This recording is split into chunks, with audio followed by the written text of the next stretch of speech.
Grandpa sold his ranch for 3.5 Muellers and handed it all to Dad to care for me. He pleaded. One stormy night, Dad then threw him out like trash. Can you imagine seeing your own father, the man who raised you, shove your frail 78-year-old grandfather out into a raging storm, then slam the door shut? I saw it. And in that instant, everything I thought I knew about my family shattered into a million pieces. That night, a storm tore through the city sky, but it was nothing compared to the storm brewing inside me. In the flickering, grainy light of the security camera I'd set up, I watched in horror. My father, Mark Ellison, flung open the back door, and with a cold, sickening push, he shoved my grandfather out onto the porch. My grandpa, a man who once stood tall as an oak, trembled in his thin, old coat. The rain lashed at his silver hair, his frail frame swaying against the brutal wind. And my mother?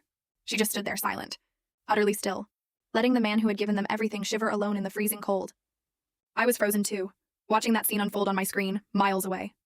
And in that moment I knew. My family, they had lost the most precious thing, their humanity. A few weeks later, my grandfather passed away in my arms. It was agonizing. But as I sorted through his belongings, I discovered an old worn diary and a hidden contract. In them, he had documented the truth, months of deception, neglect, and he'd left me a final wish I never could have anticipated. Hey everyone, my name's Caleb Ellison. I'm 25 and I live and work in Billings, Montana.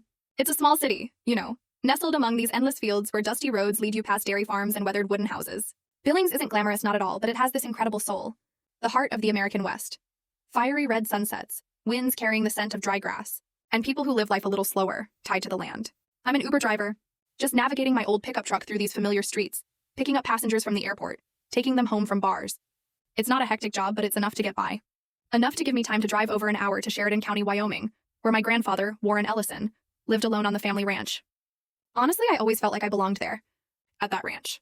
It wasn't just a piece of land, you guys. It was an entire world. Hundreds of acres stretched out, cattle grazing lazily. An old barn stood tall beside the weathered wooden house. This was the Ellison family legacy, passed down through generations, steeped in the sweat and love of those who'd lived and died for it. To me, the ranch was where I grew up.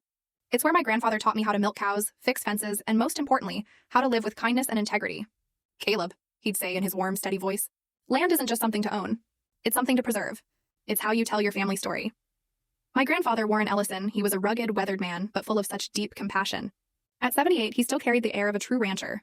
Calloused hands, a face etched with wrinkles like a map of his. Full story video added in below.